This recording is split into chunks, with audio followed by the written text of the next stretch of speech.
नमस्कार, स्वागत है आपका हमारे इस YouTube चैनल पर। मैं मुनमुन श्रीवास्तव आपका हार्दिक अभिनंदन करता हूं।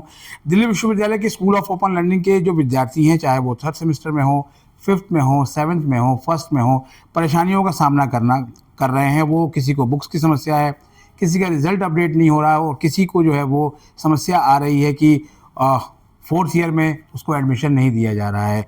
हमारे साथ मौजूद हैं DU-SOL के ऑफिशियलिंग प्रिंसिपल और कैंपस ऑफ ओपन लर्निंग के joint director professor Pramod Kumar Tiwari, और उनसे जानेंगे कि सर फोर्थ ईयर वालों को एडमिशन क्यों नहीं मिल रहा है। सर धन्यवाद मुनमुन जी, और हमारी आवाज़ विद्यार्थियों तक पहुंचाने के लिए आपका आभारी हूं। कुछ कन्फ्यूजन या मिसकम्युनिकेशन है।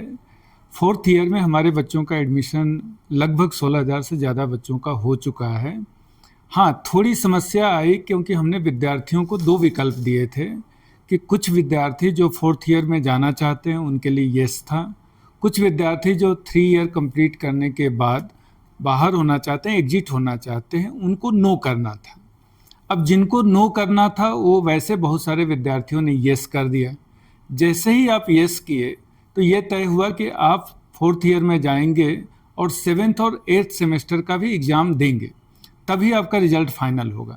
अब ऐसे बहुत सारे विद्यार्थी आ रहे हैं कि नहीं जी, हमारा कंप्लीट हो गया, हमारा रिजल्ट नहीं बना।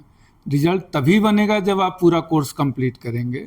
तो ऐसे विद्यार्थियों के एग्जिट के लिए हमने व्यवस्था कर रखी है, और अब जैसे ही उनका एक हम अंडरटेकिंग लेते हैं, एक एप्लीकेशन लेकर के कि वो एग्जिट होना चाहते हैं, और उसको प्रोसेस करके फिर उनका हम रिजल्ट बना के दे रहे हैं। तो ऐसे विद्यार्थी पहले काफ़ी संख्या में आ रहे थे, बहुत हद तक उनकी संख्या अब कम हो चुकी है। जैसे आज से 1 हफ्ता पहले हमारे उस काउंटर पर 20-25 बच्चों की लाइन होती थी, आज 2-3 बच्चे केवल हैं। तो ऐसे विद्यार्थियों की वो समस्या खत्म हो गई है। हाँ, कुछ ऐसे विद्यार्थी जिन्होंने पहले नो कर दिया था, बाद में येस कर रहे थे कि नहीं हमें 7th सेमेस्टर में आना है, उनके लिए हमने एक डेट दिया था।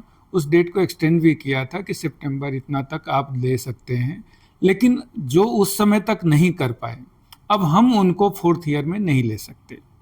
पर ऐसे सर बच्चे जो है वो दिख भी रहे हैं, SOL आ भी रहे हैं, तो क्या अभी उनको कंसीडर नहीं किया जा सकता? नहीं, कंसीडर करने की तकनीकी समस्या क्या है मैं आपको बताता हूँ। फोर्थ ईयर में जो विद्यार्थी जाएगा वो रिसर्च करेगा। रिसर्च के लिए उसको सुपरवाइजर की ज़रूरत होगी। जिस टॉपिक पर रिसर्च करेगा उस टॉपिक की ज़रूरत होगी। वो सारा प्रोसेस ऑलरेडी कंप्लीट हो चुका है। विद्यार्थी को एलोकेट किया जा चुका है कि किस सुपरवाइज़र के साथ आप काम करेंगे। अब अगर हम नए विद्यार्थी को फिर से फोर्थ ईयर में एडमिशन देंगे, उनके लिए वो टॉपिक लाना, सुपरवाइज़र ले आना और ये सारी चीज़ें, इस प्रोसेस में उनका पूरा सेमेस्टर डिस्टर्ब हो जाएगा, फिर उनके रिजल्ट की समस्या आएगी। इसलिए हमने जिन विद्यार्थियों ने पहले ही ले लिया था उन विद्यार्थियों को तो हमने ले लिया, लेकिन जिन्होंने पहले नो किया था और हमारे एक्सटेंडेड डेट में भी वो येस नहीं कर पाए थे, सिर्फ उनको हम कह चुके हैं और हमने एक नोटिस भी निकाल दिया कि अब ऐसे विद्यार्थियों पर को हम यह विकल्प नहीं दे सकते। सर ये बात तो रही फोर्थ वालों की। फिफ्थ और थर्ड सेमेस्टर के स्टूडेंट्स का कहना है कि बुक्स को लेकर बड़ी प्रॉब्लम है, अगले महीने एग्ज़ाम है और बुक्स नहीं मिली हैं उनको। मैं आपको ये सूचना दे दूं आपके चैनल के माध्यम से कि 10 अक्टूबर तक हमारे जितने भी विद्यार्थी थे उन सब को बुक्स भेजी जा चुकी हैं। हम लोगों के जो 3 सेंटर है, रीजनल सेंटर, उन जैसे ईस्ट रीजनल सेंटर को तो मैं देख भी रहा हूँ, वहाँ से सबसे बड़ी संख्या में BA प्रोग्राम और BCom के विद्यार्थियों की बुक्स भेजी जा रही हैं। तो थर्ड और फिफ्थ सेमेस्टर के बुक्स ऑलरेडी आज से 1 महीना पहले भेजी जा चुकी हैं। जो फर्स्ट सेमेस्टर के विद्यार्थी हैं उनको बुक भेजने का प्रोसेस चल रहा है, उसमें भी BCom अब ख़त्म हो चुका है। BA प्रोग्राम के विद्यार्थियों को बुक्स भेज रहे हैं। एक जानकारी और आपको दे दूं कि जो फर्स्ट सेमेस्टर के विद्यार्थी हैं उनको हम फर्स्ट सेमेस्टर और सेकंड सेमेस्टर दोनों के SLM एक साथ भेज रहे हैं, और ताकि उनको अगले सेमेस्टर में कोई समस्या ही ना रहे। और ये भी आपको सूचना दे दूं कि ईस्ट रीजनल सेंटर से प्रतिदिन लगभग 3 से 4 हज़ार SLM भेजे जा रहे हैं, और 20 तारीख तक सभी विद्यार्थियों के घर पर SLM पहुंच जाएगा। हमने थर्ड और फिफ्थ सेमेस्टर के विद्यार्थियों को प्रायोरिटी इसलिए दिया कि उनकी परीक्षाएं दिसंबर में जल्दी शुरू होंगी। फर्स्ट सेमेस्टर के विद्यार्थियों के लिए थोड़ा समय रहेगा, लेकिन उनके एसएलएम भी 20 नवंबर तक उनके घर पर पहुंच जाएंगे। और जिनका सर जो है वो नहीं मिलता है या फिर उनकी डाक लौट के आ जाती है, तो फिर वो क्या करें? उसकी भी व्यवस्था हमने कर रखी है। एक तो व्यवस्था हमने डाक विभाग से की और उसमें हमें उनका सहयोग भी मिला कि बहुत सारे लौटी हुई डाक को दोबारा भेज रहे हैं, उन विद्यार्थियों तक पहुंचा रहे हैं। इसके अतिरिक्त हमने एक और व्यवस्था की है कि जिन विद्यार्थियों का एसएलएम लौट के हमारे पास आया, उनका रोल नंबर और फ़ोन हमारे पास होता है, हम उनको अपने कॉल सेंटर से फ़ोन कराते हैं और उनको बताते हैं कि आपके मटेरियल हमारे यहाँ पर रखा हुआ है, आप आकर के ले जाइए। तो प्रतिदिन लगभग 100-150 विद्यार्थी हमारे ईस्ट रीजनल सेंटर पर आ रहे हैं, दूसरे सेंटर पर भी आ रहे हैं और वो अपनी सामग्री लेकर के जा रहे हैं। तो बहुत स्मूथ चल रहा है, उसमें कहीं कोई समस्या नहीं है। तो जैसे मान लीजिए सर कि जो लौट के आई हुई है डाक, तो स्टडी मटेरियल के लिए वो बच्चे सैटरडे को भी जा सकते हैं? हाँ, सैटरडे को आ सकते हैं। सैटरडे हम एक काउंटर खोलते हैं, क्योंकि सैटरडे हमारी कक्षाएं चलती हैं, उस दिन हमारा काउंटर खुला होता है, वहाँ पर आकर ले जा सकते हैं। एक सवाल सर जो है वो खासतौर पर फर्स्ट ईयर वालों में समय 3rd, 5th और 7th वाले हैं कि इंटरनल असेसमेंट भी होना है एसओएल में। जी जी। तो उसको लेकर सर कैसी तैयारी चल रही है? पहले थोड़ी बहुत समस्याएं उसको लेकर आई थी, लेकिन अब एक अच्छी बात ये हुई है कि हमारा इंटरनल पोर्टल डेवलप हो चुका है। जैसे इस बार एडमिशन भी हमारा बहुत ही स्मूथ रहा, किसी विद्यार्थी को कोई समस्या नहीं आई और एक रिकॉर्ड हम लोगों ने बनाया कि लगभग 2,65,000 विद्यार्थियों ने रजिस्ट्रेशन किया था और लगभग 1,08,9,000 विद्यार्थियों ने फाइनली एडमिशन लिया है। तो जिस तरह एडमिशन का हमारा इंटरनल पोर्टल था, ठीक इसी तरह से इंटरनल असेसमेंट के लिए भी इन हाउस पोर्टल हमने डेवलप कर लिया है और जिस दिन से परीक्षाएं शुरू होंगी उस दिन से आईए के भी परीक्षाओं के लिए हमारा ऑनलाइन पोर्टल ओपन हो जाएगा और एक तरफ विद्यार्थी परीक्षा भी दे सकता है, आईए का एग्जाम भी दे सकता है और जब तक परीक्षाएं चलेंगी वो ओपन रहेंगी।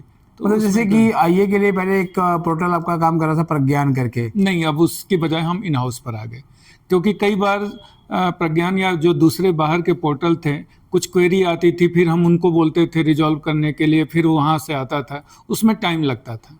तो अब हमने ये किया है कि हमारा इन हाउस रहेगा, जो भी समस्याएं आएंगी हाथ के हाथ हम उनको सॉल्व कर देंगे और हमारी आईसीटी टीम एक बड़ी आईसीटी टीम बन चुकी है और वो प्रॉपर काम कर रही है, लगातार सैटरडे संडे भी बैठ के काम कर रही है।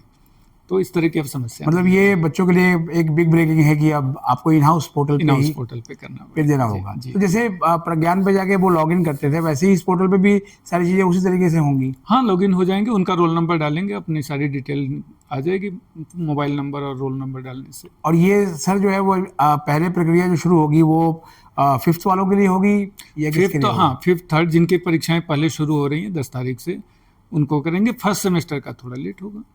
और जैसे कि लास्ट ईयर देखा कि आईए के अंदर जो ऑप्शंस आ रहे थे वो काफ़ी कुछ ऑप्शंस गलत भी आ रहे थे, तो क्या वो जो क्वेश्चंस पूल बनाया जा रहा है उसको बहुत ही माइंडली चेक किया जा रहा है? उसको दोबारा चेक किया गया, हमारे जिस भी डिपार्टमेंट से संबंधित था उनको रिव्यू कराया गया है और जो भी कंसर्न टीचर हैं, टीआईसी हैं, उनको ये सूचना दी गई थी।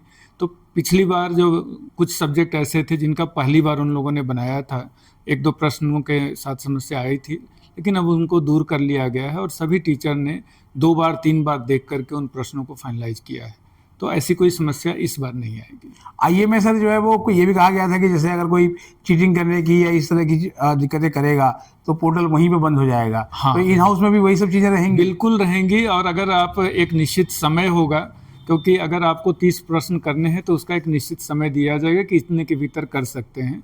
अगर आपका टाइम थोड़ा भी उससे अतिरिक्त जाएगा तो अपने आप बंद हो जाएगा, क्योंकि परीक्षा है और परीक्षा की पवित्रता को बचाए रखना तो हमारा परम कर्तव्य है। तो उसमें हम ये नहीं देंगे, नहीं तो फिर परीक्षा का अर्थ नहीं रह जाएगा कि आप मोबाइल में देख करके प्रश्न का उत्तर कर लें। और इसीलिए आपको जानकारी होगी कि हमने क्वेश्चन बैंक को बड़ा बनाया है और क्वेश्चन बैंक के 3 तरीके से प्रश्न आएंगे। जैसे एक विद्यार्थी को जो पहला प्रश्न है, हो सकता है दूसरे विद्यार्थी को 399वां प्रश्न मिले। अच्छा। और पहले विद्यार्थी को जो 4 विकल्प दिखे, 399वां मिलने के बाद भी उसको वो विकल्प बदल जाएंगे। तो जो उसके ऑप्शन है वो भी फ्लिप होते हैं, क्वेश्चन का नंबर भी फ्लिप होता है। तो इसलिए विद्यार्थियों को नकल करने से या इस तरह की चीज़ों से बचाने के लिए हमने ये कहा। मतलब ऑप्शंस में भी फ्लिप दिखेगा? ऑप्शन भी फ्लिप होगा, क्वेश्चन नंबर भी फ्लिप होगा। अच्छा, एक चीज़ और भी है सर कि जैसे जो क्वेश्चंस आएंगे जी। वो मतलब कहाँ से लिया गया है सर? जो क्वेश्चन है वो हमारा जो सिलेबस है और सिलेबस के यूनिट्स हैं, हमने यहाँ तक क्वेश्चन बनाते समय ध्यान रखा है कि हर यूनिट से आप प्रश्न लेंगे।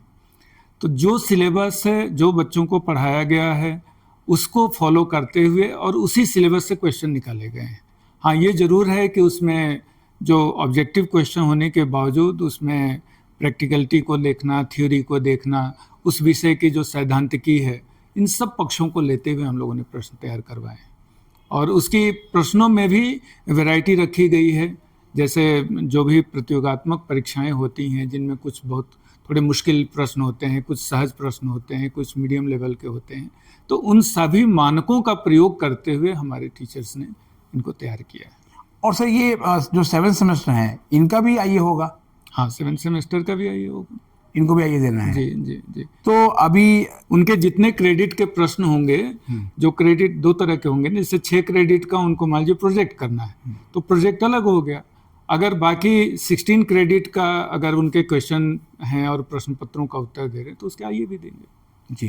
तो अभी मतलब इन दिनों आप क्या सलाह देंगे खासतौर पे 3rd, 5th और 7th फर्स्ट वालों को भी तो थोड़ा समय है? इन विद्यार्थियों को एक तो मैं ये सलाह दूंगा कि एसओएल आपके साथ है। आपकी छोटी मोटी जो भी समस्याएं हैं बिल्कुल पैनिक ना करें, बिल्कुल ना घबराएं। आपके साथ हमारी पूरी कॉल सेंटर की टीम है, आईसीटी की टीम है, हमारे लोग, पूरी टीम सैटरडे संडे काम कर रही है। अगर किसी भी तरह की समस्या आ रही है बिल्कुल ना घबराएं। आपके परीक्षा से काफ़ी पहले वो सारी समस्याएं खत्म हो जाएंगी। दूसरी चीज़, अगर आपका एड्रेस में कोई गलती हुई या फ़ोन नंबर नहीं उठाया गया, फ़ोन किया पोस्टमैन ने, आपको अपना मटेरियल नहीं मिला है, तो जिस भी क्षेत्र से संबंधित हैं, जैसे मैंने कहा कि बीए और बीकॉम के लिए ईस्ट रीजनल सेंटर है, बीकॉम ऑनर्स के लिए साउथ है, साउथ रीजनल सेंटर है, और वेस्ट के लिए पॉलिटिकल साइंस ऑनर्स के सारे मटेरियल वेस्ट से भेजे जा रहे हैं। तो वो जो भी कंसर्न सेंटर है वहाँ चले जाएं और वहाँ जाके अपना मटेरियल ले लें। और उन सभी विद्यार्थियों को मैं बहुत अच्छे से अपनी परीक्षा दें इसके लिए शुभकामनाएं भी देता हूं। एसओएल आपके साथ खड़ा है। हम लोगों ने मटेरियल और जो एसएलएम की क्वालिटी है उसको लगातार इम्प्रूव कर रहे हैं। हमारी जो डायरेक्टर प्रोफेसर पायल मागो जी हैं वो एक एक चीज़ पर नज़र रखती हैं और उसकी गुणवत्ता को सुनिश्चित करने के लिए प्रयासरत रहती हैं। तो आपको भी वो बदलाव दिख रहा होगा एसओएल में, और हमारे विद्यार्थियों से जो फीडबैक मिल रहा है, ईस्ट रीजनल सेंटर में लगातार कक्षाएं चल रही हैं और जो विद्यार्थी आते हैं वो काफ़ी प्रसन्न हैं और उनको लग रहा है कि नहीं, एसओएल सभी मानकों पर खरा उतर रहा है और बहुत अच्छे से उनको सुविधाएं मिल रही हैं। जी, बहुत बहुत धन्यवाद सर इस अपडेट के लिए, और कुछ और सवालों के साथ फिर हाजिर होंगे। धन्यवाद, धन्यवाद मनोज जी।